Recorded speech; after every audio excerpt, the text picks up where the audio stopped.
Investigators think that as the San Bernardino, California, attack was happening, female shooter Tashfeen Malik posted a pledge of allegiance to ISIS leader Abu Bakr al-Baghdadi on Facebook, 3 U.S. officials familiar with the investigation told CNN. Malik's post was made on an account with a different name, one U.S. official said. The officials did not explain how they knew Malik made the post.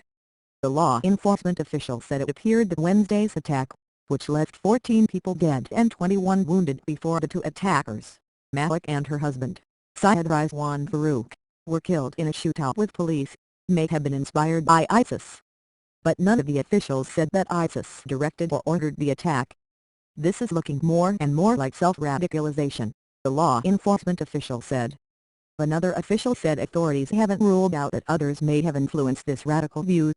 In addition, the law enforcement source said investigators have a greater focus on whether the shooting occurred after a workplace issue with religion. A lawyer for Farook's husband has said relatives have no idea why the couple burst into the holiday luncheon for Farook's co-workers and viciously opened fire.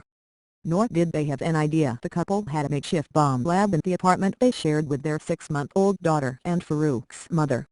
Nor did they know that either of them had become radicalized, as law enforcement officials have said. It just doesn't make sense for these two to be able to act like some kind of Bonnie and Clyde or something, Farook family attorney David S. Chesley told CNN's Chris Cuomo. It's just ridiculous. It doesn't add up.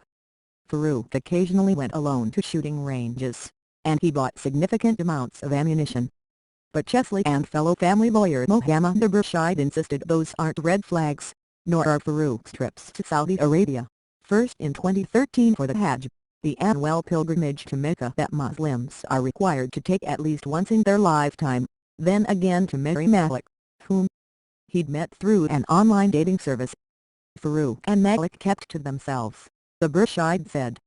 But the interactions they did have didn't hint at any significant changes in their thinking or demeanor, any turn to Islamist extremism, or any sign they were plotting a mass killing, the lawyer said.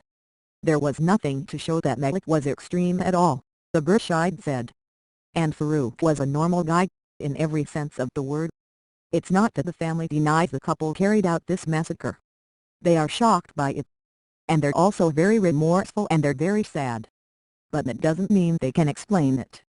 And the shooters didn't make it easy for authorities either, given that the hard drive from their computer is gone, and 2 relatively new cell phones were found smashed in a garbage can near one of the crime scenes, law enforcement officials said. So far, officials have speculated that Farook's apparent radicalization may have been part of the reason. Part of it may have stemmed from workplace tensions. But they have declined to label this a terrorist attack. It would be irresponsible and premature for me to call this terrorism, FBI official David Bowditch said Thursday. The FBI defines terrorism very specifically, and that is the big question for us. What is the motivation for this question? Neither Farook nor his wife had gotten into trouble with the law. Neither was on any list of potentially radicalized people, and they had no clear ties to any overseas terrorist groups. But investigators are exploring Farook's communications with at least one person who was being investigated for possible terror connections. Some were by phone, some on social media. These